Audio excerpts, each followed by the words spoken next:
session. The theme of the conference is building resilience in the face of disruption, and how, as media companies, we can help society tackle big global challenges like climate change, diversity and inclusion, and public health. And kicking us off this afternoon, I'm joined by Polly Curtis, who is a journalist, newsroom leader, and a media strategist. Until recently, Polly was managing director of PA Media, the UK's national news agency. And before that, she was editor and partner at Tortoise Media, where the slow news startup where she helped devise new membership models, editor-in-chief at HuffPost UK, and held various positions at The Guardian, including digital editor and news editor. Polly serves on the Caring Cross Review into the future sustainability of high-quality journalism, and was a visiting fellow at the Reuters Institute for the Study of Journalism. Her first book, Behind Closed Doors, Why We Break Up Families and How to Mend Them, will be published in February 2022. We've asked Polly to talk about how media contributes to societal resilience from her diverse background with a variety of news organizations and funding models, and what the future of journalism holds. We can't wait to hear what she has to say. Polly, over to you. Thank you very much. I'm going to stand. It's fantastic to be in a room in real life with people, and Daniel's just told me he plays the piano, and there's a grand piano just behind there, so we can always divert to that later as well. Thank you very much for inviting me here today. I've been asked to talk about the future of media and its contribution to resilience today, and given that there are queues at the pumps and empty shelves in Tesco's, we haven't got enough butchers, and Christmas might be cancelled, it feels quite timely. So today I'm going to do three things. I'm going to start by offering a narrative of what's happened in the media over the last 18 months of the pandemic, the challenges and the opportunities that we've found in this extraordinary period. And just for clarity, I'm really focusing on journalism here. That's the bit of the media I really know. Second, I'm going to put that into the wider context of the ongoing changes in journalism and the media ecosystem that we've seen over the 20-year span of my career. And then I'm going to think about the opportunity we have to use this moment to really reset some of the ways we're working in the media. And I have some thoughts about what that might look like to offer. So I've actually spent the last 18 months since the pandemic started thinking about how resilient society is. When you think what we've been through, the total shutdown, the brutal curtailing of civil liberties, restricted travel, school closures, if you had described that to me pre-pandemic, I think I would have guessed that there'd be rioting in the streets and a complete breakdown of society. And actually, it has been more resilient. We've had kind of failures in test and trace and a lot of problems around the differential impact of the shutdown. But I'd say that society is not fundamentally broken, and arguably the impact is that existing inequalities have widened in a way that will store up problems for the future. And that idea around inequalities is something I'll come back to when we're thinking about how people consume journalism. So the pandemic also created this moment of opportunity, I'd say, for journalism. There was a protracted moment through 2020 when news became so absolutely vital and urgent to every single one of us. And it's very rare that you find yourself in a story, covering a story that holds that relevancy, that no one is not affected by it. Whether it was the daily coronavirus rates or government briefings, or the information on how to stay safe and assess risks, it mattered to every single one of us. And that was a huge moment in the news. And right at the beginning, Ofcom began to track news habits around how people were consuming news about COVID. And they recorded unprecedented surges in people turning to traditional news sources, actually, to find information that they can really trust. People were relying heavily on national broadcasters, traditional newspapers, all via digital mostly. But there was also this resurgence in appointment to view broadcast as well. In the first months of the lockdown, BBC's 1, 6 and 10 o'clock news bulletins all nearly doubled their audiences compared to 2019. Boris Johnson's address to the nation on March 23rd was one of the most watched broadcasts in UK TV history. It had 27 million live viewers, and that rivaled the 1966 World Cup and the funeral of Princess Diana. And when you think about how viewing habits have changed since those events, that's really an extraordinary scale. The other thing that happened is news you can use became really important. People wanted to find ways to navigate their lives in the pandemic. So there were very simple things, like the BBC built a very, very simple interactive where you put in your council and it tells you the rates in your areas. And to date, it's had millions of visits and is the most visited digital asset the corporation has ever created. It's a vital national resource to keep us safe. So what news is shifted a bit as well.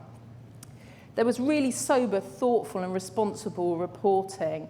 And outside of kind of my area, TV and drama pivoted and grappled with how to reflect the story in their day-to-day and change their production techniques. And in areas where reporters couldn't go and couldn't show the true story, drama also stepped in. So the Channel 4 drama Hell, broadcast just the other week, told the full story that journalists just hadn't been able to get to. And it was such an important reminder of the horrors that we'd all lived through. It might sound a bit mercenary, but to me, that all felt like a huge opportunity. People have been losing faith in news, losing trust in news for years. So the opportunity was to kind of build back and to really gain that trust and to do the best journalism of our lives, to really engage people. I was really actually very proud to be a journalist through the pandemic. I think it was one of the most important kind of periods for journalism that we've been in. And there is now also some evidence that starts to back that up as well. So the Reuters Institute for the Study of Journalism in Oxford produces its annual digital news report. And they looked at trust ratings in 2020. And across the news, across the world, trust in news grew by 6 percentage points after the pandemic. And in the UK, it grew by 8 percentage points, still only to 36%. But after years and years of declines, actually, that's really, really significant. And later, I'll talk about how I really hope we seize that and move forward with that as well. So far, that's a very sunny view of what happened, but there is, of course, a much darker side to the story. So as COVID-19 spread across the world and the WHO declared the pandemic in early March, and as it did, it also named that darker side, so they called it the infodemic. It described the massive information about the virus as an overabundance of information, some accurate and some not, that makes it hard for people to find trustworthy sources and reliable guidance when they need it. The Media Select Committee dug further into this and identified that toxic mix of state actors, people mis-selling potential cures and out-and-out conspiracy theories that were spreading in this misinformation environment.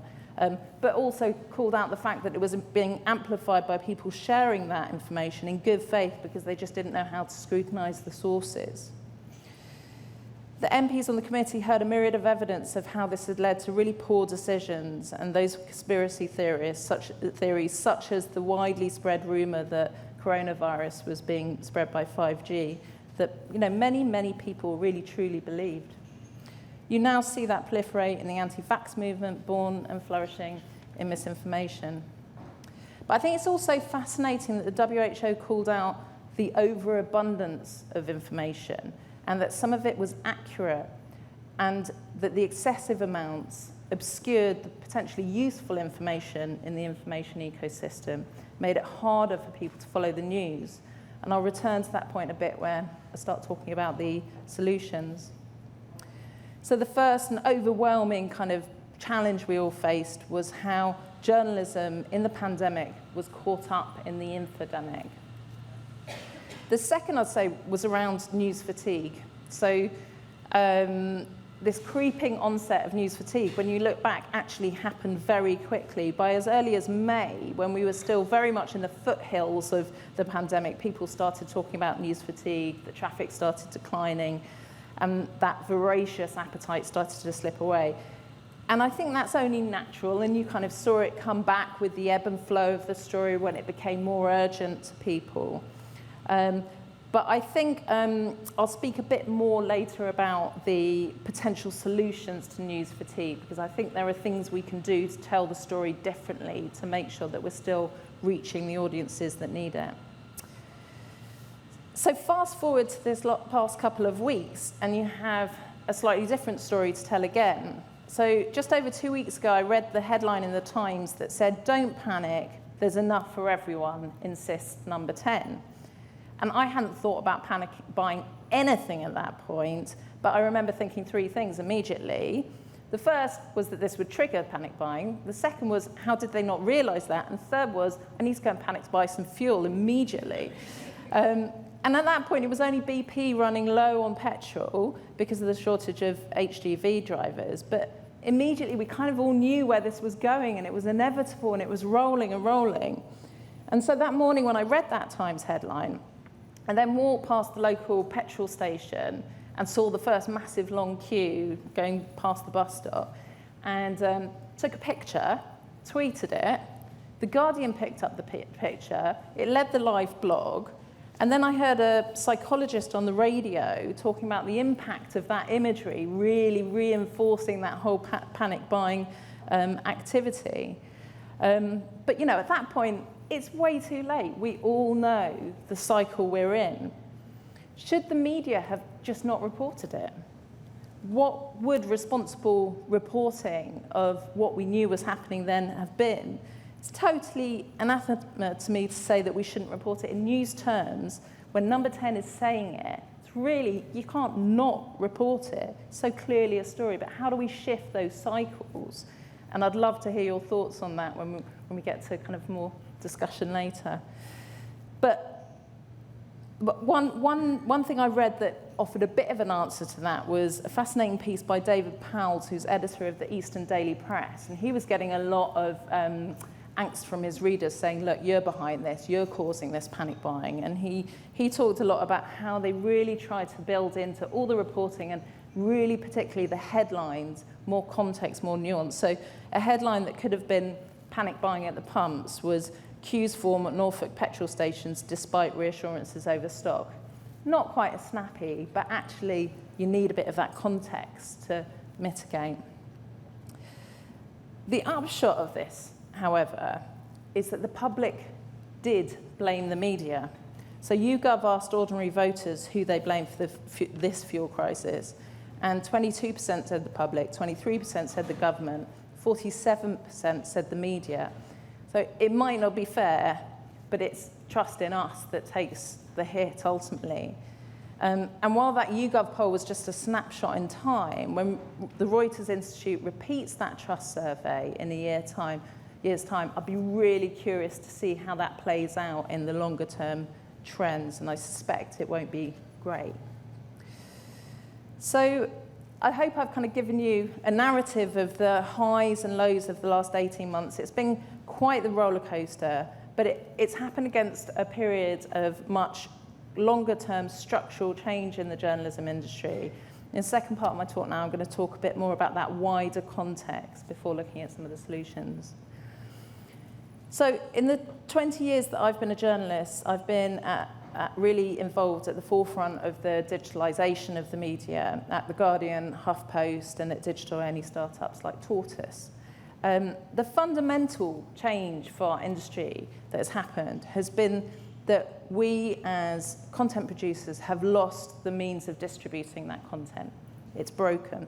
It used to be that the producers were the same as the distributors through newspapers and TV and magazines, but digital broke that link, and with it, the advertising model that paid so much for journalism. This will be a really familiar story to you all.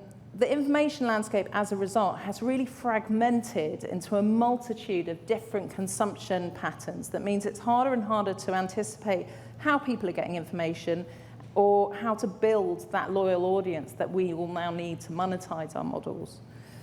The audience and the platforms via the algorithms are much more in control than the publishers. And publishers have attempted to reinvent their models to find their audiences again via these new platforms. The Facebooks, Googles, Updates, TikToks, a whole number of them, all have algorithms that are really designed to feed and create demand that prize speed, relevance, and more extreme views and angles on stories.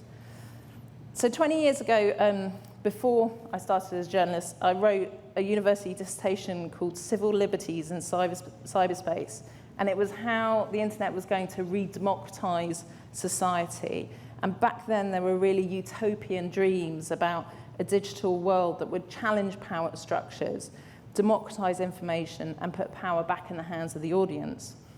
So 2 decades on, power structures have certainly been disrupted, but the utopianism has now really descended into a very different reality.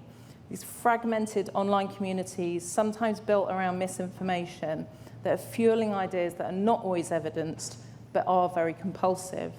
A resilient society, I would argue, is one that shares some truths and narratives. Now we have a society that is very much divided by them. I spent some time with the Reuters Institute in Oxford a couple of years back, focusing on one particular aspect of this problem that I think has become more urgent through the pandemic.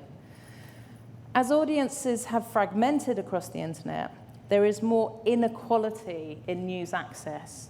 So more and more high-quality news is going behind paywalls, walls. More and more misinformation is finding unused communities to breed in.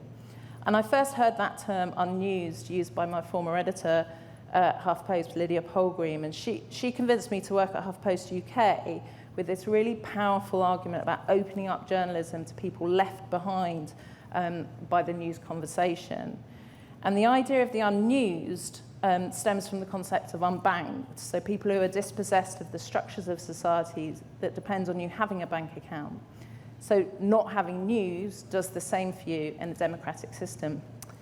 And there is mounting evidence that people who aren't accessing quality news are poorer, less educated, and more likely to be disenfranchised from society. In parts of the developing world, the digital divide is defined by the cost of data, often splitting between rural and urban, and in some places, male control of mobile phones exacerbates the disenfranchisement of women. But even in the affluent West, where some of those problems also exist, but data is cheap and there are more SIM cards than people, that digital divide persists. In the US, the concept of news deserts is well established. In the UK, Ofcom data reveals something about people who made the claim, "I don't follow the news." They're younger, less educated, have lower incomes, and are less likely to be in work. We don't talk about it, but news habits are closely aligned to something that looks very like class. Coming back to where we are now, the fragmentation of the audience and people's information experiences now has been exacerbated in the infodemic of the coronavirus. It's true, as I argued earlier, that many, many people are turning towards more trusted, established sources of news, but it's also true that others are finding misinformation in the Wild West of the internet. There has been a divergence between people who have flocked to quality news and those who have gravitated towards conspiracy. And news inequality has widened, and with it, societal resilience is weakened by misinformation and division. So in the first part of my talk, I described the opportunity and some of the problems of the infodemic through the pandemic, and then I hope that put it into what I see as a longer-term trend that we've seen in the media. So now I want to offer a few provocations of the kind of solutions we might talk about to learn the lessons and really seize the moment of disruption. So I'm in quite an unusual position to speak about this. I've worked for legacy news organizations, digital-only startups, and agencies. So I've seen membership, subscription, free-to-view, B2B up close. Right now I'm working as a consultant while I publish my first book, so I'm also kind of agnostic. Usually people are kind of tied to one model and arguing one model, and I think, I've spent the last couple of months really thinking about this in the round without any of that kind of, quite dogmatic arguments about how to drive journalism. And it's worth saying that when you look at the challenges journalism faces, there are two things that often get conflated. And the first is the disruption of the business model and the challenge to the industry. And the second is the disruption of the flow of information and how that can divide societies. And both are rooted in digitization of the information ecosystem and the rise of the platforms, but they don't always mean the same thing. But the argument I want to make today is that we have been through such a disruption in the last 18 months. We've seen that potential out of the engagement with our audience and the need for that trusted information. We need to seize this moment as an industry to make changes. So by way of kind of solutions, I'm going to offer kind of 4 provocations of things that could help. And the first is really obvious. So platforms and politicians need to take responsibility even more. Reuters research shows that ordinary citizens hold platforms and politicians are responsible for misinformation first. That's who they think is to blame, and then publishers. And I think that's a really fair and accurate analysis. And the responsibility to combat misinformation kind of goes in the same order. It's got to be with platforms, and if they won't do it, the politicians to regulate them, and publishers need to play their part as well. I'm not going to dwell too much on this because there has actually been quite a lot of movement over what the platforms are doing and in the regulatory space as well. I was at a conference with Google earlier this week, and they've gone from a few years ago insisting that they would not be held responsible for anything they serve to this, what they described as a 4R strategy, which is to raise trusted information, reduce borderline content, remove fake news through machine learning and humans, and then reward the industries that encourage good journalism. So, there is quite a lot of movement there, and there's quite a lot of movement in regulating in Australia, the EU, and now even the UK. Content producers can take all the responsibility in the world, but the biggest lever is in the hand of the platforms to work harder to counter misinformation, identify where it is spreading, and how it is countered. For years, the platforms have resisted. That started to shift. They need to go further. But my approach has always been control the things you can control. So as publishers, I think there are some things we can do differently. So the first thing I offer is journalism that is not only truer, but feels more real to people. Journalism needs to win back trust and assert its benefits to society. That means being transparent with readers about what we do and don't know. It means showing facts in sober and open ways. The rise of fact-checking as a discipline has been something that's really, really been developed to counter fake news and misinformation. But often with fact-checking, you're just asking someone to read something else about the thing they just read, and it's just too much of a convoluted experience for the reader. One thought I have is about addressing the emotional connection with news as well as the rational facts. We need to reflect the world that people live in, and there's a couple of thoughts around how to do that. The first is that we need to reflect the good in the world as well as the bad, so that the news feels more relatable to people's lives. So solutions journalism of the type really pioneered by HuffPost also challenges the news values that dictates that news is so relentlessly negative. And you can see many publishers setting up kind of strands of publishing. They call it the upside or the bright side, those kind of things. But actually, I think it needs to be fundamental to how we see the world and how we reflect the world. And part of that is about engendering a different emotion in our readerships of hope and trust. People don't recognize this relentlessly negative world. And some journalists have pushed back on this and said, well, that's PR, that's kind of spin. And I would argue that the truth, surely the thing we're all trying to get to, is more nuanced, good and bad, and we can build trust by acknowledging this. So playing with formats and ways of reporting to engage different parts of our audience's emotions and motivations, I think is one way also to tackle the problem of news fatigue that we talked about. Another way, and I know we're going to be talking about this later in the sessions this afternoon as well, another way that news could feel more real is if it reflects the reality of our readers' lives. And one blocker to that is the lack of diversity within the media.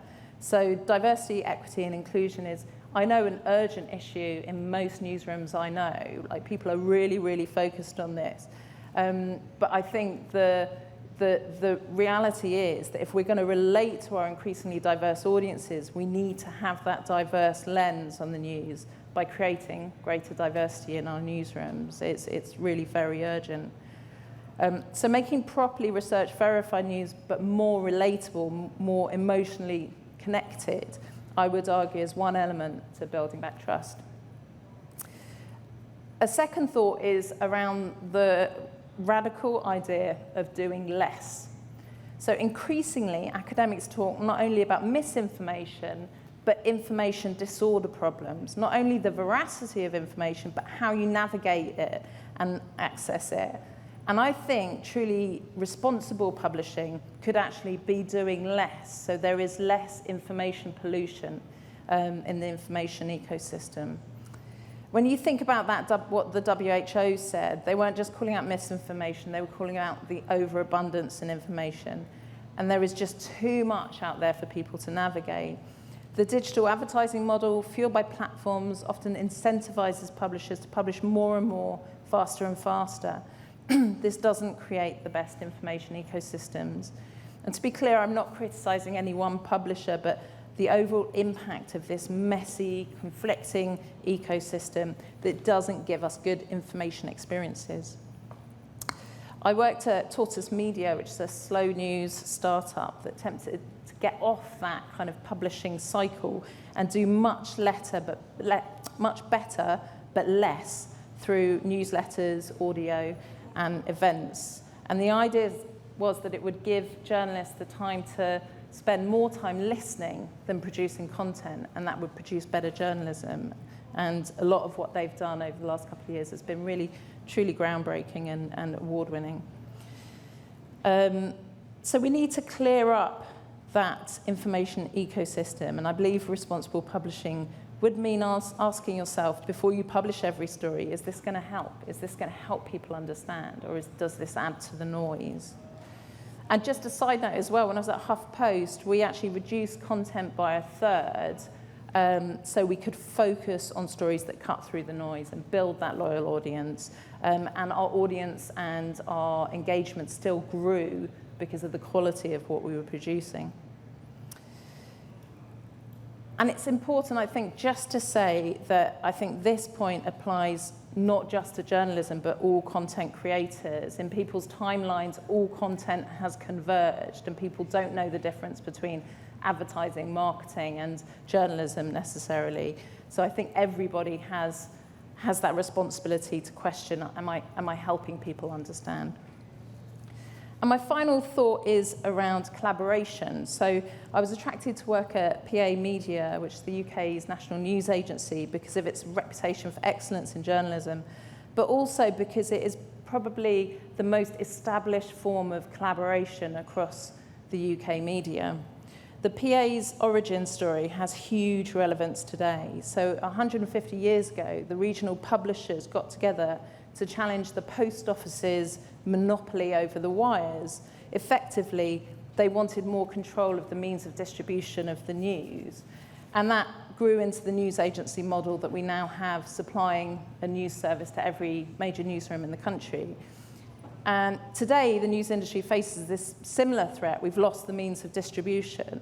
So what more can we as an industry do to collaborate, to find synergies, without losing our USPs and our particular audience, but really to come together to see off some of those challenges? And journalism industry has always been so intensely competitive, but we were so busy competing with one another that we didn't see that the threat was coming from somewhere else and the platforms. Now you're starting to see more of this collaboration around in print, page production, advertising solutions in digital, and through some shared technologies. And I believe that more radical collaboration could be the next innovation. just like the conversations being had in this forum, and I think it's a really kind of like industry-leading way of getting together and sharing ideas and not always seeing your competitors as competitors, but collaborators as well. That could look like more conversations like in this forum, but more partnerships between publishers and brands as well, with the right editorial guidelines to create new editorial propositions, like sharing back office functions and more the more expensive side of the technology, which is the thing that has really held back so much development.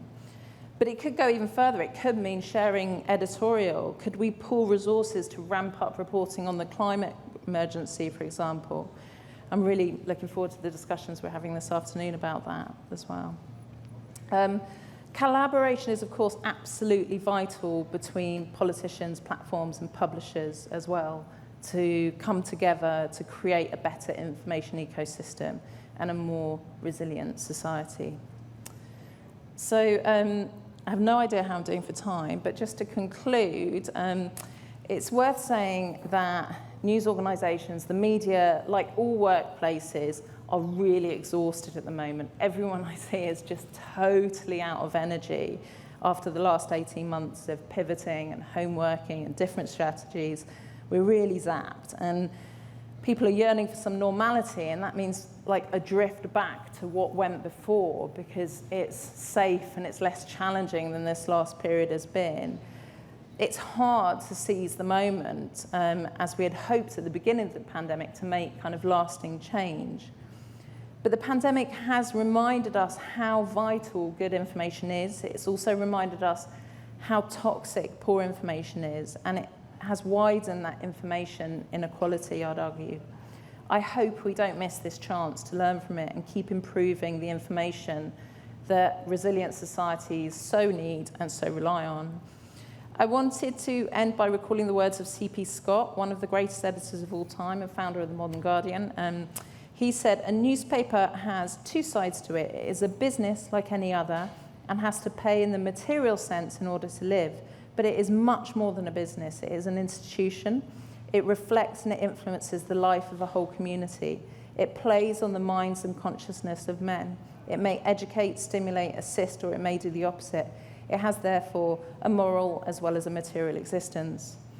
So as journalism is fighting for its economic future, it also is journalism is fighting for its economic future, but in that fight, I think it's worth remembering that the purpose of journalism is not just to sustain a business, but to sustain a resilient, connected, democratic society.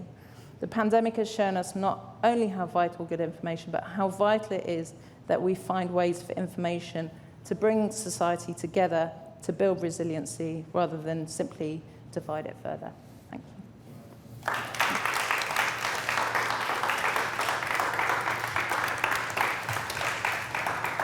Wow, there's a lot to dig in there. We've got some time. For the piano? No, we've got some time for questions, I think, first, maybe during lunch. Thank you. In the spirit of sharing ideas and collaborative learning, I would like to remind our virtual audience to submit your questions with the question button. So please do. But to start us off, maybe I'll go first with the question. So you started by talking about the panic buying and the petrol crisis, and I think it's really interesting how you kind of dissected that Times headline, which is very snappy, and said we need more context, we need something less snappy. Do you think in the advertising-funded model of journalism, there's a risk there that companies can't do that because they rely on those kinds of crisis moments to get that engagement and get people into those articles, and therefore do we need something external, regulation, something else to level that playing field and make that happen? So the real specifics of that is around the kind of SEO terms, so what people would have been searching for to get the information around that. And I wasn't on an audience desk that day, but I would bet that the term was panic buying. And so everybody was Googling panic buying, so everyone was putting panic buying at the top of the headlines, panic buying : this is what's happening. And I think to actually forego some of that traffic, and it very much depends on the individual publisher. Publishers who are building subscription models in those moments don't need to worry about SEO as much. They're looking for the loyalty. They're looking to engender that trust. So, you know, use the context, build the confidence there. And you could see that's what the editor of the EDP was kind of banking on. He wanted to have a conversation about why they were doing that differently. But it's really difficult in the advertising model to kind of turn down those hits in order to kind of report more responsibly. And it's also really difficult to know at what level in the newsroom you have that conversation. You know, people who work in CSR would be thinking about responsible content. Audience teams are hired to get more traffic, and you know, in the more sophisticated models of audience development and growth, you really inculcate the editorial values in there as well. Thank you. Breaking those silos down Yeah. is an important thing. I'll open it up to the room there. We've got a mic going around at the back. Any questions for Polly? I can see two. I'll start with Rosie and then come to Ben. Or thoughts. I would really love to hear if anyone has any better ideas about what we should have done about fuel buying. You've made it harder now. So I was really interested in your comments around unused audiences. I'm living right now in a really poor part of England that has a very high level of vaccine skepticism, so it feels quite relevant. But it seems like in tackling that, there's kind of some parallels with challenges that other sectors face, you know, in the sense that how do we give a product to the market that is better, but make it available in mass? And we've got a lot of great content put together slowly, like the stuff at Tortoise, and we've got Economist in the room, and really reflective content that takes time to put together, but sits behind a paywall. And how, what is the responsibility for a media outlet or a broadcaster, anyone putting the information out there, whether they put the content together or not, to kind of make sure that the really reflective content that we maybe think of as expensive content reaches those unused audiences? I think it's really hard because tortoise-style journalism or Economist, the best journalism in the world, and very deeply reported with all those resources, are not necessarily in formats that people will consume in clicks and in bite-sized chunks. So I think it's really interesting what you see the BBC and what you see some of the digital tabloids doing, certainly ITV doing, in packaging news differently for different platforms, trying to kind of synthesize kind of consumable assets on TikTok, on Snapchat. Facebook is ancient now, but to really make those facts land more. But I think I might be defending the industry because I love it and because I come from it. I think the reporting has been actually pretty responsible from all elements of the media, particularly when it really, really mattered. And a lot of the misinformation is kind of beyond our control. And that is where I really look to the platforms to do more, to make sure that properly sourced information is reaching people. I think there's also increasingly a conversation, maybe the people from The Economist could talk about this, around news education and actually really getting in early. And I think it's criminal that schools aren't, through everything they're teaching people how to navigate information, scrutinize sources. It's got to start there. This is, much bigger than any publishers. I think we'll just skip Ben for a second and go to Emily from The Economist to pick up on that, and then come to you, Ben.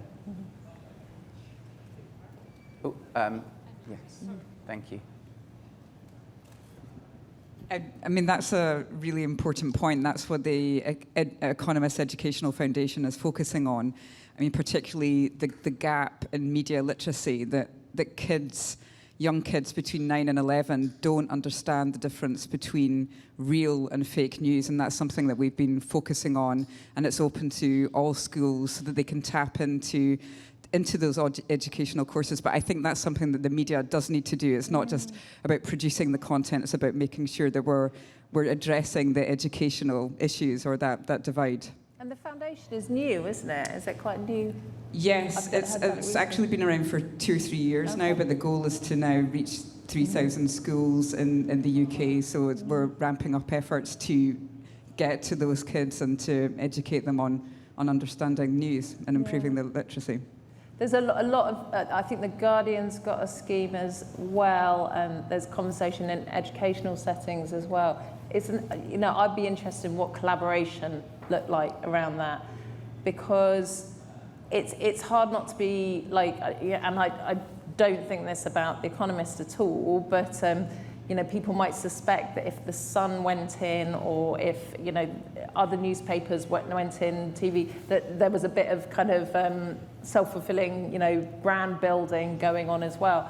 And actually this issue feels like it's a common threat to all the media, because we're losing people's understanding of our value, and I think it would be a brilliant collaboration across the industry to actually come together and do something that just taught news. Fantastic, great idea. Ben.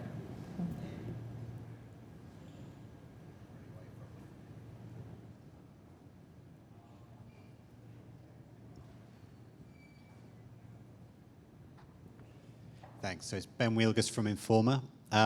Completely unformed thoughts here, so I'm going to try and make this make sense, because your talk really brought out the own dissonance in my own thinking, in that you talk about news fatigue. I only hope that we're going to get to a crisis fatigue where people just go, oh, it's another panic buy, get over it, we'll move on, because we're bored. But at the same time, we saw examples of people who think it's a good bit of fun. I'm going to go out and I'll be the first to get all the paracetamol, I'll be the first to get the toilet roll, I'll be the first to fill up all my tanks. And the title of this session is Mirrors or Movers. It's no doubt we're now seeking to be movers as media businesses. But to what extent do we want to shame the bad behavior versus try and create a more selfless society, as some outlets tried to do during the pandemic, where they focused on the stories of people who were making a difference and the impact of the virus rather than the horror stories that were going on. So do you think we have a role? I definitely think we have a role, but I'd challenge your kind of description of bad behaviour, because actually I was like, I'm not going to panic buy, because I'm a very sensible person, I know there's enough fuel, and I got stuck in the countryside that weekend because we ran out of fuel and we had to go and charge our car in the pub. I literally wouldn't play, and so I've heard psychologists on the radio talking about this as well, about actually people talk about panic buying at the point where that's happening. It's quite rational if you need petrol and you're a taxi driver, or you need to drop your kids at school to go and buy it. So I don't know whether shaming would be right in that situation, because it's actually much more rational buying than irrational behaviour, because the fuel did run out. It's totally rational. But I do take your point that we can't simply kind of transmit. We need to we are actors in this, and we have to accept our role as actors, and that you report responsibly. I was thinking last night about a very different situation where I was editing the Guardian website through the Paris attacks, and you remember how long and protracted those attacks were, and there was the point around the Bataclan when we suddenly realized we were showing where people were hiding, and we had this horrible just panic that actually we were showing the terrorists where to go, if they were tracking the media. And in those situations, you absolutely back off. You totally, when it comes to life and death situations, you absolutely know that you are an actor in this, particularly in very live situations. But in this, I think it's about adding the context. I think the problem is the context is often paragraph 3. So how do you get it into a headline, and how do you illustrate it without the pictures of the queues? Because that's what the story's about. You can't have an empty petrol station. But actually, by the time we were having this conversation, there weren't any empty petrol stations. The truth was it was happening. So if anyone else has a solution, I tie myself in knots. Probably got time for one last question. Yeah. Hi, Ben from Carnstone. Just based on that, does it go beyond just the media and the publishing kind of world? Because obviously this goes down to economics, and some people would want to drive the agenda in terms of like who's benefiting from this mass information about panic buying. So, for instance, the people that benefited were the fuel companies for the driving up the prices, and they also have a leg in the on the online forums. So, it's not just about, I guess, the publishing and the news outlets. It's also who, I guess, it's further than that. Everyone needs a discussion about how who's driving the panic, etc. I wonder what your thoughts were on that. I think that's where it gets deeply, deeply political, doesn't it? Because I think there was some briefing at one point from government that there were kind of commercial interests behind this as well. And I can't recall the detail. I probably only read the headline on that story, so don't trust what I say about it. But I think the murkiness behind these things, I couldn't guess what was happening there, but it was very clear what would happen when people started talking about panic buying.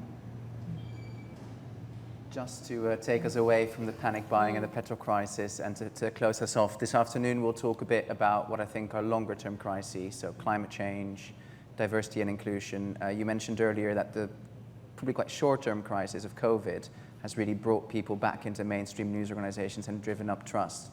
Are you hopeful that if we implement the changes that you've just described in 5 or 10 years' time, people are still going to those news sources and we have a really good information ecosystem helping society understand what needs to happen on climate or on diversity? Or are you afraid that when the short-term kind of visible crisis ends, we'll go back to the way things are? I am actually quite hopeful that the movement on the platforms and the regulation is going in the right direction. The movement there is significant. And I think I'm hopeful because traditional media, with all the brilliance of its journalism, has proved more resilient through the crisis as businesses, as well as the brilliant journalism that's been produced. So yeah, no, I think I do feel hopeful. I don't think doing those things alone would change everything. It's, they're provocations, but I think the resilience has been better than I would have anticipated, and longer term things are going in a better direction. Great. Well, on that note, we'll end it there. Thank you very much, Polly, for joining us. Thank you.